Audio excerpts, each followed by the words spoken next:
اسلام آباد میں پاکستان تحریک انصاف کے جلسے سے خطاب میں طویل انتظار کے بعد وزیر اعظم عمران خان سرپرائز قوم کے سامنے لے آئے۔ جلسے میں وزیر اعظم کی سرپرائز کا لوگ 1.5 گھنٹے تک انتظار کرتے رہے۔ آخر میں وزیر اعظم نے سرپرائز کھول کر بتا دیا، جیب سے خط نکالا اور جلسے میں موجود لوگوں کو دکھایا کہ ملکی مفاد کا کہہ کر دھمکیاں دی جا رہی ہیں۔ مزید کہا کہ باہر کے پیسے سے حکومت تبدیل کرنے کی کوشش کی جا رہی ہے۔ عمران خان نے خط لہراتے ہوئے کہا کہ لکھ کر دھمکی دی گئی۔ وزیر اعظم نے کہا کہ ہم ملکی مفاد پر کوئی سمجھوتہ قبول نہیں کریں گے۔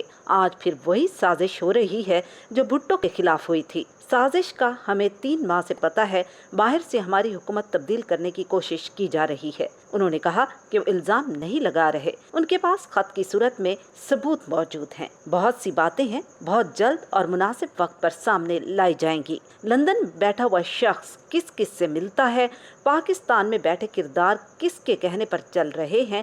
عمران خان نے کہا کہ پیسہ باہر سے آ رہا ہے، ہمارے لوگ استعمال ہو رہے ہیں، زیادہ انجانے میں، لیکن کچھ جان بوجھ کر یہ پیسہ ہمارے خلاف استعمال کر رہے ہیں۔ جب پارلیمنٹ میں ووٹنگ ہوگی تو قوم سب دیکھے گی۔ خیال رہے، وزیر اعظم کافی عرصے سے کہہ رہے تھے کہ وہ 27 اکتوبر کو جلسے میں بڑا سرپرائز دیں گے۔ اس حوالے سے کافی تبصرے کیے جا رہے تھے۔